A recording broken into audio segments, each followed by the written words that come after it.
നമസ്കാരം. ജൂൺ 19 വായനാ ദിനം. ഏവർക്കും എൻ്റെ വായനാ ദിനാശംസകൾ. ഇന്നത്തെ ദിവസം ഞാൻ വായിക്കുമ്പോൾ എനിക്ക് ഒരുപാട് അനുഭവം നൽകിയ, ഒരുപാട് ചിന്തിപ്പിച്ച, എനിക്കിഷ്ടപ്പെട്ട 10 പുസ്തകങ്ങൾ ഞാൻ നിങ്ങളുടെ മുമ്പിൽ പരിചയപ്പെടുത്തുകയാണ്. എൻ്റെ പ്രിയപ്പെട്ട പുസ്തകങ്ങൾ എന്ന ഈ ചെറിയ പരിപാടിയിൽ കൂടി ഏവർക്കും സ്വാഗതം. ആദ്യ പുസ്തകം പത്മരാജൻ എൻ്റെ ഗന്ധർവൻ എന്ന രാധാലക്ഷ്മി പത്മരാജൻ എഴുതിയ ഒരു പുസ്തകമാണ്. നിങ്ങൾക്ക് എല്ലാവർക്കും അറിയാം, ഞാൻ പരിചയപ്പെടുത്തേണ്ട ആവശ്യമില്ല. പത്മരാജൻ നമ്മുടെ മലയാളത്തിന് വളരെ ഇഷ്ടപ്പെട്ട എഴുത്തുകാരൻ, കഥാകാരൻ, തിരക്കഥാകൃത്ത്, സംവിധായകൻ ഒക്കെയായ പത്മരാജനും അദ്ദേഹത്തിന്റെ ഭാര്യയായ രാധാലക്ഷ്മി പത്മരാജനും തമ്മിലുള്ള അവരുടെ ബന്ധത്തിന്റെ, അവരുടെ പ്രണയത്തിന്റെ, അവരുടെ ജീവിതത്തിന്റെ കഥയാണ് ഈ പുസ്തകത്തിൽ ഭൂരിഭാഗം സ്ഥലങ്ങളിലും പറഞ്ഞിരിക്കുന്നത്. അവരനുഭവിച്ച പ്രതിസന്ധികൾ, അവർ ജീവിതത്തിനകത്തേക്ക് വന്നപ്പോൾ അവർ എന്ത് ചെയ്യുന്നു, തമ്മിൽ അവരുടെ ചേർച്ചകൾ, അതൊക്കെയാണ് ഈ പുസ്തകത്തിനകത്ത് ഭംഗിയായി അവതരിപ്പിച്ചിരിക്കുന്നത്. എനിക്ക് ഈ പുസ്തകം വളരെ പ്രിയപ്പെട്ടതാണ്, വളരെ പ്രിയപ്പെട്ട ഒരു പുസ്തകമാണ്. ഒരുപാട് തവണ എന്നെ കൊണ്ട് വായിപ്പിച്ച ഒരു പുസ്തകമാണ്. അപ്പോൾ അതുകൊണ്ട് തന്നെ പ്രണയത്തെ ഇഷ്ടപ്പെടുന്നവർക്ക്, തീവ്രമായി പ്രണയത്തെ ഇഷ്ടപ്പെടുന്നവർക്ക് എന്തുകൊണ്ടും ഈ പുസ്തകം ഒരു നല്ല വായനാനുഭവം സമ്മാനിക്കും എന്ന് എനിക്ക് ഉറപ്പുണ്ട്. അപ്പോൾ പുസ്തകത്തിന്റെ പേര് രാധാലക്ഷ്മി പത്മരാജൻ എഴുതിയ പത്മരാജൻ എൻ്റെ ഗന്ധർവൻ.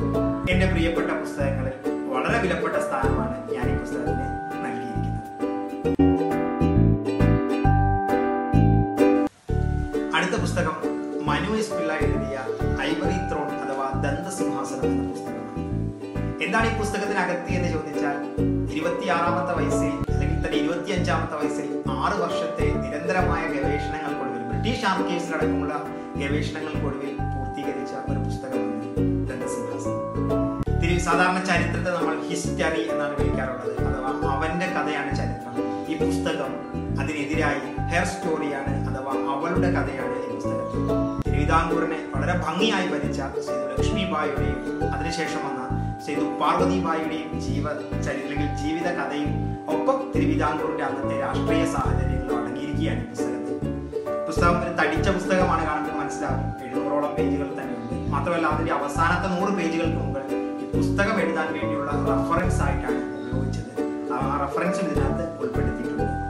അപ്പോൾ എന്തുകൊണ്ടും എനിക്ക് പ്രിയപ്പെട്ട പുസ്തകങ്ങളിൽ മനു എസ് പിള്ള എഴുതിയ, അഥവാ പ്രസന്ന കെ വർമ്മ മലയാളത്തിലേക്ക് ട്രാൻസ്ലേറ്റ് ചെയ്ത ഈ പുസ്തകം വളരെ മുകളിലെ ഒരു സ്ഥാനത്ത് തന്നെ ഞാൻ ഉൾപ്പെടുത്തിയിട്ടുണ്ട് എന്നത് ഒരു വസ്തുതയാണ്. അതിനാൽ തന്നെ എല്ലാവർക്കും ഈ പുസ്തകം ഇഷ്ടപ്പെടും. ഒരു നോവൽ വായിക്കുന്ന ഇഷ്ടത്തോടു കൂടി ഈ ചരിത്ര പുസ്തകത്തെ വായിക്കാൻ സാധിക്കും എന്ന് ഞാൻ പ്രതീക്ഷിക്കുന്നു. അടുത്ത പുസ്തകം തോറ്റ ചരിത്രം കേട്ടിട്ടില്ല എന്ന ജോർജ് പുളിക്കന്റെ പുസ്തകമാണ്. തോറ്റ ചരിത്രം കേട്ടിട്ടില്ല. ഈ പുസ്തകത്തിന്റെ ഏറ്റവും വലിയ പ്രത്യേകത, ഇതൊരു കഥയോ ചെറുകഥയോ കവിതയോ നോവലോ നിരൂപണമോ അല്ലെങ്കിൽ വിവർത്തനങ്ങളോ അല്ലെങ്കിൽ യാത്രാ വിവരണങ്ങളോ ഒന്നുമല്ല. പകരം ഈ പുസ്തകത്തിന്റെ ടാഗ് ലൈനിൽ അടയാളപ്പെടുത്തിയിരിക്കുന്നത് പോലെ മലയാളം മുഴക്കിയ വിദ്യ അല്ലെങ്കിൽ മുദ്രാവാക്യങ്ങൾ എന്നത് കേരളം രൂപീകരിക്കുന്നതിന് മുമ്പ് മുതൽ ഏതാണ്ട് ഒരു 60 വർഷക്കാലത്തോളം നമ്മൾ കേട്ടു പരിചയിച്ച, നമ്മളുടെ ചുറ്റിലും നമ്മൾ കേട്ടു പരിചയിക്കുന്ന ചില മുദ്രാവാക്യങ്ങളാണ് ഈ പുസ്തകത്തിൽ ഉൾപ്പെടുത്തിയിരിക്കുന്നത്. അഥവാ മുദ്രാവാക്യങ്ങളിലൂടെ കേരള ചരിത്രത്തെ നമുക്ക് പരിചയപ്പെടുത്തുകയാണ് തോറ്റ ചരിത്രം കേട്ടിട്ടില്ല എന്ന ഈ പുസ്തകത്തിൽ കൂടി ജോർജ് പുളിക്കൻ. തെക്കൊരു ദേശത്ത് അലമാലകളുടെ തീരത്ത് ഭർത്താവില്ല നേരത്ത് ഫ്ലോറി എന്നൊരു ഗർഭിണി ചുട്ടുകരിച്ചൊരു സർക്കാരി ഞങ്ങളുടെ ചങ്കിലെ ചോരയ്ക്ക് നിങ്ങളുടെ കൊടിയുടെ നിറമാണെങ്കിൽ ആ ചെങ്കൊടിയാണേ കട്ടാൽ പകരം ഞങ്ങൾ ചോദിക്കും എന്ന് തുടങ്ങി വിമോചന സമരകാലത്ത് കേട്ട ഈ മുദ്രാവാക്യം മുതൽ ഇങ്ങോട്ടേക്ക് പല വിഷയങ്ങളുമായി ബന്ധപ്പെട്ട്, പല സമരങ്ങളുമായി ബന്ധപ്പെട്ട മുദ്രാവാക്യങ്ങൾ അടങ്ങിയിരിക്കുന്ന ഈ പുസ്തകം എൻ്റെ പ്രിയപ്പെട്ട പുസ്തകങ്ങളിൽ വളരെ മുന്നിലെ ഒരു സ്ഥാനത്തിലേക്ക് തന്നെ ഞാൻ ഉയർത്തിക്കാട്ടിക്കുന്നു. ഒപ്പം എല്ലാവർക്കും വായിക്കുമ്പോൾ, എസ്പെഷ്യലി കേരള ചരിത്രത്തെ ഇഷ്ടപ്പെടുന്ന, കേരളത്തിലെ രാഷ്ട്രീയ ചരിത്രത്തെ ഇഷ്ടപ്പെടുന്ന എല്ലാവർക്കും ഇഷ്ടപ്പെടുന്ന ഒരു നല്ല ഭംഗിയുള്ള ഒരു പുസ്തകമായിട്ടാണ് ഇതിനെ ജോർജ് പുളിക്കൻ എഴുതിയിരിക്കുന്നത്. വായിച്ചാൽ നല്ലൊരു വായനാനുഭവം സമ്മാനിക്കാൻ കഴിയും. എന്ന പുസ്തകമാണ്. പേര് പോലെ തന്നെ ഇത് ബുധിനിയുടെ കഥയാണ്. സന്താളി പെൺകുട്ടിയായ ബുധിനിയുടെ കഥയാണ്. ബുധിനിയുടെ മാത്രം കഥയാണോ എന്ന് ചോദിച്ചാൽ അല്ല. ബുധിനിയോടൊപ്പം ദാമോദർ വാലി പ്രൊജക്ടിന്റെ കഥ, ഒരു വികസനത്തിന്റെ കഥ, ജവഹർലാൽ നെഹ്റുവിന്റെ കഥ, പ്രകൃതിയുടെ കഥ, ഇതെല്ലാം കൂടി ചേർന്നതാണ് സാറാ ജോസഫിന്റെ ബുദിനി.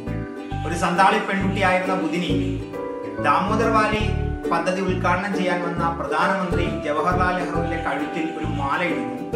ഒരു സന്താളി പെൺകുട്ടി മറ്റൊരു വിഭാഗത്തിലെ പുരുഷന് മാല ചാർത്തി എന്ന കുറ്റത്തിൽ തുടങ്ങുന്ന അന്നത്തെ അല്ലെങ്കിൽ ഇപ്പോഴത്തെയും നിലനിൽക്കുന്ന ചില ആചാരങ്ങളുടെ അല്ലെങ്കിൽ ചില അനാചാരങ്ങളുടെ ഒരു ബാക്കി പത്രമായിരുന്നു ബുദിനി എന്നീ പുസ്തകം പറഞ്ഞു വെക്കുന്നത്. ഒപ്പം ദാമോദർ വാലി പദ്ധതി ആ പ്രദേശത്തുണ്ടാക്കിയ മാറ്റങ്ങൾ എന്തൊക്കെയാണ് എന്നും അതിൽ എല്ലാം കൂടി ചേർത്ത ബുദിനിയുടെ അല്ലെങ്കിൽ സന്താലികളുടെ ജീവിതത്തിന്റെ ത്യാഗങ്ങളുടെ അവരുടെ നൊമ്പരങ്ങളുടെ ഒക്കെ കഥയാണ് സാറാ ജോസഫിന്റെ ബുദിനി. നല്ല വായനാനുഭവം സമ്മാനിക്കുന്ന ഒരു പുസ്തകമാണ്. വായിച്ചപ്പോൾ എനിക്ക് ഒരുപാട് ഇഷ്ടപ്പെടുത്തിയ ഒരു പുസ്തകമാണ്. അതിനാൽ തന്നെ സാറാ ജോസഫിന്റെ ബുദിനി എന്റെ പ്രിയപ്പെട്ട പുസ്തകങ്ങളിൽ ഒന്ന് തന്നെയാണ്.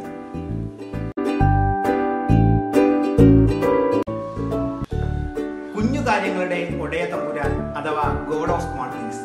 എന്റെ അടുത്ത പുസ്തകം എന്റെ പ്രിയപ്പെട്ട എഴുത്തുകാരി അരുന്ധതി റോയി 1997 ഭാരതത്തിലേക്ക് ബുക്കർ സമ്മാനം ചുമട്ടിൽ ഏറ്റിക്കൊണ്ടുവന്ന ഒരു പുസ്തകമാണ് അരുന്ധതി റോയിയുടെ കുഞ്ഞു കാര്യങ്ങളുടെ ഒടയ തമ്പുരാൻ എന്ന ഈ പുസ്തകം. ഈ പുസ്തകത്തെ ഒരുപാട് ആളുകൾക്കും അറിയാവുന്ന ഒരു പുസ്തകമാണ്. ഞാൻ പരിചയപ്പെടുത്തേണ്ട ആവശ്യമുണ്ടെന്ന് എനിക്ക് തോന്നാറില്ല. എങ്കിൽ പോലും ഈ പുസ്തകം എഴുതി 10 വർഷത്തിന് ശേഷമാണ് അത് പ്രിയ AS മലയാളത്തിലേക്ക് എന്ത് ചെയ്യുന്നത്, തർജ്ജിമ ചെയ്ത് മാറ്റുന്നത്, അഥവാ മലയാളത്തിലേക്ക് മൊഴി മാറ്റുന്നത്. പ്രിയ പറയുന്നുണ്ട് ഒരുപക്ഷെ അത് അവതരിപ്പിക്കാൻ അഥവാ ഒന്ന് ട്രാൻസ്ലേറ്റ് ചെയ്യാൻ വളരെയേറെ ബുദ്ധിമുട്ട് അനുഭവിച്ചിട്ടുണ്ട്.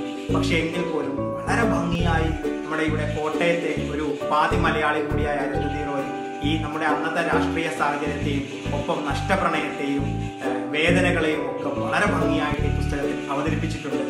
കണ്ണു നനയാതെ നമുക്ക് ഒരിക്കലും ഈ പുസ്തകം വായിച്ച് പൂർത്തിയാക്കാൻ സാധിക്കുമെന്ന് എനിക്ക് തോന്നാറില്ല. അതുകൊണ്ട് തന്നെ ദ പൈനിയർ എന്ന് പറയുന്ന ആൾ ഈ പുസ്തകത്തെ പറ്റി എഴുതുന്നത് ഒരു ദുഃഖകഥ അത്യന്തം സന്തോഷത്തോടും ആർദ്രതയോടും വൈദഗ്ധ്യത്തോടും കൂടി പറഞ്ഞിരിക്കുന്നു എന്നാണ്. അതിനാൽ തന്നെ എല്ലാവർക്കും നല്ല വായന അനുഭവം സമ്മാനിക്കുന്ന ഗോഡ് ഓഫ് സ്മോൾ തിങ്സ് എന്ന പുസ്തകത്തെ എന്റെ പ്രിയപ്പെട്ട പുസ്തകങ്ങളിൽ ഈ പുസ്തകം ചേർത്ത് വെക്കാതെ ആ ലിസ്റ്റ് പൂർണ്ണമാവുകയില്ല. ബാക്കിൽ എഴുതിയിരിക്കുന്നത് അന്ധവിശ്വാസങ്ങളും അനാചാരങ്ങളും സ്ത്രീകളെ അടിമകളാക്കുന്ന ചരിത്രത്തിന്റെ തുടർച്ചകൾ തേടി നടന്ന ഒരു മാധ്യമ പ്രവർത്തകന്റെ അനുഭവങ്ങൾ. 8 വർഷത്തോളം ഇന്ത്യയുടെ വിവിധ ഭാഗങ്ങളിലൂടെ സഞ്ചരിച്ച് ദേവദാസികളെയും ലൈംഗിക തൊഴിലാളികളെയും നേരിട്ട് കണ്ട് തയ്യാറാക്കിയതാണ് ഈ പുസ്തകം. ഈ പുസ്തകം ഒരു ചരിത്ര പുസ്തകമാണെന്നോ ഒരു യാത്രാവിവരണമാണെന്നോ എന്നൊക്കെ നിങ്ങൾക്ക് വേണമെങ്കിൽ പറയാം. അഥവാ ആചാരങ്ങളുടെ പേരിൽ ലൈംഗിക തൊഴിൽ എത്തിപ്പെട്ട പെൺ ജീവിതങ്ങളുടെ ഒരു യാത്ര.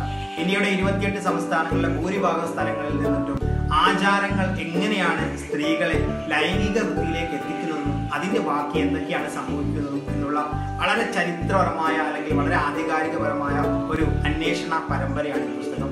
വളരെ ഭംഗിയായി തന്നെ അരുൺ എഴുത്തച്ഛൻ ഈ പുസ്തകത്തിൽ അത് അവതരിപ്പിക്കപ്പെട്ടിട്ടുണ്ട്.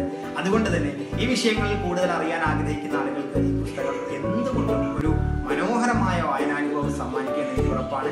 അരുൺ എഴുത്തച്ഛന്റെ വിശുദ്ധ പാപങ്ങളുടെ ഇന്ത്യ എന്റെ പ്രിയപ്പെട്ട പുസ്തകങ്ങളിൽ ഒന്ന് തന്നെയാണ്. MD യുടെ വാനപ്രസ്ഥം എന്റെ പ്രിയപ്പെട്ട പുസ്തകങ്ങളിൽ അടുത്തത് ഈ പുസ്തകം തന്നെയാണ്. MD വാസുദേവൻ നായരുടെ ഒരു പുസ്തകത്തെ മാത്രം പറഞ്ഞു പോകുന്നത് ശരിയാണോ എന്ന് ചോദിച്ചാൽ ശരിയല്ല. പക്ഷെ എനിക്ക് ഏറ്റവും ഇഷ്ടപ്പെട്ട പുസ്തകം MD വാസുദേവൻ നായരുടെ ഈ പുസ്തകമാണ്. വാനപ്രസ്ഥം എന്ന് പറയുന്ന ഈ പുസ്തകമാണ്. സാധാരണ MD വാസുദേവൻ നായരുടെ ഏത് പുസ്തകം വായിച്ചാലും ആ പ്രദേശത്തായിരിക്കും നമ്മൾ. ഈ പുസ്തകത്തിന്റെ ഇതിവൃത്തം പ്രദേശം കുടജാത്രിയാണ്. ഈ പുസ്തകം വായിക്കുന്ന പല സമയങ്ങളിലും ശക്തമായ തണുപ്പ് എനിക്ക് അനുഭവപ്പെട്ടിട്ടുണ്ട്. അത്രയ്ക്ക് മനോഹരമായി എഴുത്തുകൊണ്ട് നമ്മുടെ ആ പ്രദേശത്തേക്ക് എത്തിക്കുക എന്നത് MD വാസുദേവൻ നായരുടെ ഒരു വലിയ സ്പെഷ്യാലിറ്റി തന്നെയാണ്. അങ്ങനെ അദ്ദേഹം എഴുതിയ ഒരു പുസ്തകമാണ് MD വാസുദേവൻ നായരുടെ വാനപ്രസ്ഥം അഥവാ ഒരു ഗുരു ശിഷ്യ ബന്ധം. അവസാനം വേണമെങ്കിൽ ഇങ്ങനെ വേണമെങ്കിൽ നമുക്ക് വായിച്ച് അവസാനിപ്പിക്കാം.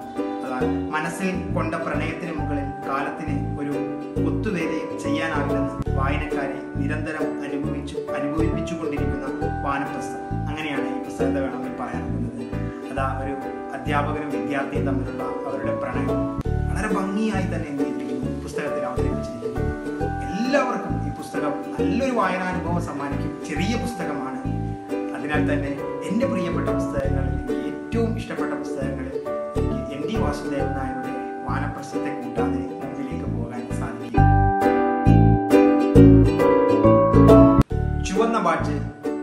രാജേഷ് ആർ വർമ്മ എഴുതിയ ചുവന്ന പാട്ട്. പുസ്തകത്തിന്റെ പിന്നാമ്പുറത്ത് സക്കറിയയും സേതുവും എഴുതിയ 2 ചെറിയ കുറിപ്പുകളുണ്ട്.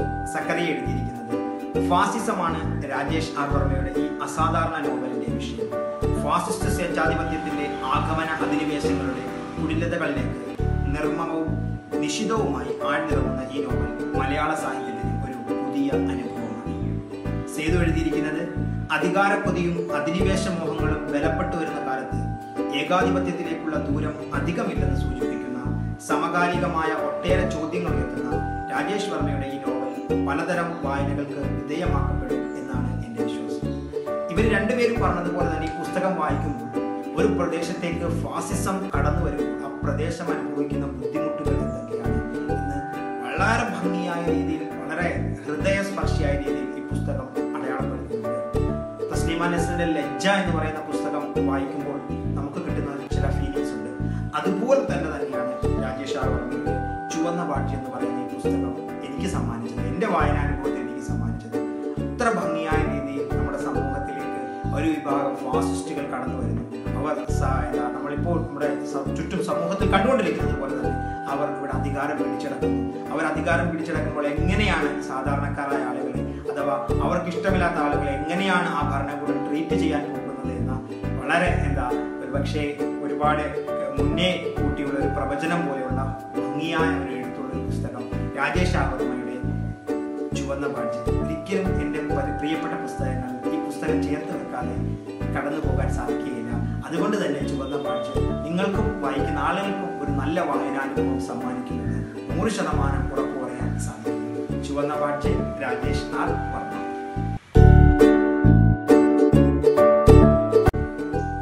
എൻ്റെ പ്രിയപ്പെട്ട പുസ്തകങ്ങളിൽ അടുത്തത് 100 സിംഹാസനങ്ങൾ, ജയമോഹൻ എഴുതിയ 100 സിംഹാസനങ്ങൾ.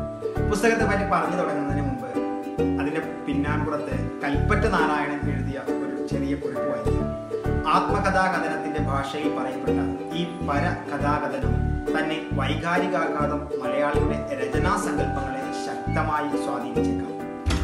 എഴുത്തിന്റെ ചരിത്രത്തിൽ ഇതൊരു വിച്ഛേദമായി മാറാം. ശ്രീനാരായണ ഗുരു മലയാളിയിൽ ഉണ്ടാക്കിയ ഉണർവിന്റെ മാറ്റത്തിന്റെ ഏറ്റവും മികച്ച ആവിഷ്കാരമായി ഞാൻ കാണുന്നു ജയമോഹന്റെ ഈ ഒഥല്ലോയെ. നായാടി വിഭാഗത്തിൽ നിന്ന് ഒരാൾ സിവിൽ സർവീസിലേക്ക് എത്തുന്നു.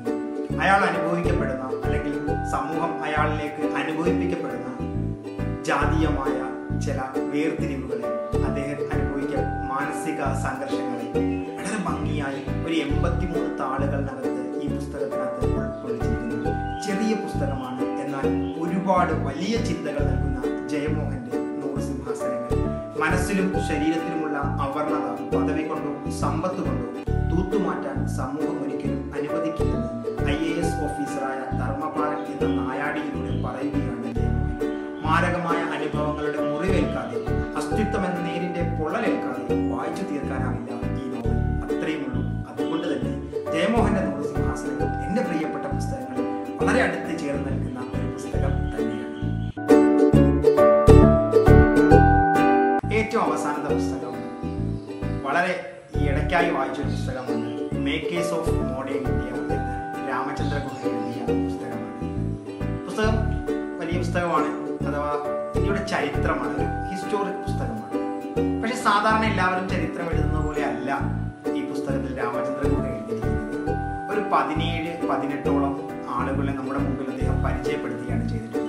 നമുക്ക് എല്ലാവർക്കും അറിയാവുന്ന ആളുകളാണ് ഇതിൽ ഭൂരിഭാഗവും. നമുക്ക് അറിയാത്ത, അല്ലെങ്കിൽ ഒരുപക്ഷെ നമ്മൾ ചരിത്രത്തിൽ ക്ലാസ്സുകളിലൊന്നും പഠിക്കാത്ത ആളുകളുമുണ്ട്. ഗാന്ധിജിയുണ്ട്, ജവഹർലാൽ നെഹ്റു, അങ്ങനെയുള്ള ഒരുപാട് ആളുകളൊപ്പം ഉണ്ട്. ഒപ്പം അവരോടൊപ്പം വെറിയർ എൽവിൻ എന്ന് പറയുന്ന ആളുണ്ട്. അങ്ങനെയൊക്കെയുള്ള കുറച്ച് ആളുകളെ, ഒരു 18 ആളുകളെ നമ്മുടെ മുമ്പിൽ പരിചയപ്പെടുത്തുകയാണ് അദ്ദേഹം ചെയ്യുന്നത് ഈ പുസ്തകത്തിൽ. അതെങ്ങനെയെന്ന് ചോദിച്ചാൽ, ഒരിക്കലും ഈ പുസ്തകം രാമചന്ദ്ര ഗുഹയുടേതായ കുറെ വ്യൂവും കാര്യങ്ങളും ഒന്നും പറയുന്നത് വളരെ കുറവാണ് ഓരോ വ്യക്തികളെ പറ്റി പരിചയപ്പെടുത്തുമ്പോൾ. പകരം ഓരോ സമയത്തും അവരെഴുതിയ അവരുടെ ലേഖനങ്ങൾ, ഇപ്പോൾ ഗാന്ധിജി ഒരു സമയത്ത് എഴുതിയ അദ്ദേഹത്തിന്റെ ലേഖനങ്ങൾ, അല്ലെങ്കിൽ ജവഹർലാൽ നെഹ്റു ഒരു സമയത്ത് എഴുതിയ ഒരു കത്ത്, അങ്ങനെയുള്ള അവരുടെ പല ലേഖനങ്ങൾ, ചെറിയ പ്രസംഗങ്ങൾ, ചില കത്തുകൾ, ഇതിനെയെല്ലാം വെച്ചിട്ട് അവരിലൂടെ ഇന്ത്യയുടെ ചരിത്രത്തെ പറ്റി, ഇന്ത്യയുടെ ഹിസ്റ്ററിയെ പറ്റി നന്നായി പറയുന്നുണ്ട് ഈ പുസ്തകത്തിൽ. വളരെ ഭംഗിയായി പറയുന്നുണ്ട്. ഒരുപക്ഷെ ഇന്ത്യയിൽ ചരിത്രം അന്വേഷിക്കുന്ന, അല്ലെങ്കിൽ ചരിത്രത്തെ പറ്റി കൂടുതൽ അറിയാൻ ആഗ്രഹിക്കുന്ന ആളുകൾക്ക് നല്ലൊരു വായനാനുഭവവും ഒരുപാട് അറിവും ലഭിക്കുന്ന ഒരു പുസ്തകം തന്നെയാണ് രാമചന്ദ്ര ഗുഹയുടെ മേക്കേഴ്സ് ഓഫ് മോഡേൺ ഇന്ത്യ എന്ന് പറയുന്ന പുസ്തകം. മലയാളത്തിലേക്ക് വിവർത്തനം ചെയ്തത് PK ശിവദാസ് എന്ന് പറയുന്ന ഒരാളാണ്. അപ്പൊ അതുകൊണ്ട് തന്നെ ഈ പുസ്തകം നല്ലൊരു വായനാനുഭവം സമ്മാനിക്കുന്നു. എൻ്റെ പ്രിയപ്പെട്ട പുസ്തകങ്ങൾ ഇന്നത്തെ ഇതിൽ ഏറ്റവും അവസാനമായി ഞാൻ പറയുന്ന പുസ്തകം രാമചന്ദ്ര ഗുഹ എഴുതിയ മേക്കേഴ്സ് ഓഫ് മോഡേൺ ഇന്ത്യ അഥവാ ആധുനിക ഇന്ത്യയുടെ ശില്പികൾ എന്ന പുസ്തകമാണ്. അപ്പോൾ ഇതിൽ പറഞ്ഞിരിക്കുന്നത് 10 പുസ്തകങ്ങളാണ്. എനിക്ക് ഏറെ പ്രിയപ്പെട്ട എൻ്റെ പ്രിയപ്പെട്ട 10 പുസ്തകങ്ങളാണ് ഞാൻ പറഞ്ഞിരിക്കുന്നത്. ഈ പുസ്തകങ്ങളൊക്കെ എനിക്ക് വായിച്ചപ്പോൾ ഒരുപാട് അനുഭവങ്ങളും ഒരുപാട് നല്ല ആശയങ്ങളും ഒക്കെ തന്ന ഒരു പുസ്തകങ്ങളാണ്. നിങ്ങളുടെ വായനാനുഭവത്തിലും ഇതുപോലെയുള്ള പുസ്തകങ്ങൾ ഉണ്ടാകും. അത് മറ്റുള്ളവരോട് പറയുക, മറ്റുള്ളവർക്ക് പുസ്തകങ്ങൾ സജസ്റ്റ് ചെയ്യപ്പെടുക. അപ്പോൾ അങ്ങനെ അതൊരു കൊണ്ടും കൊടുത്തും മുമ്പിലേക്ക് പോകേണ്ട ഒരു സംവിധാനം തന്നെയാണ് വായന. അപ്പോൾ ഏവർക്കും ഒരിക്കൽ കൂടി വായനാ ദിനാശംസകൾ, എല്ലാവിധ ആശംസകളും.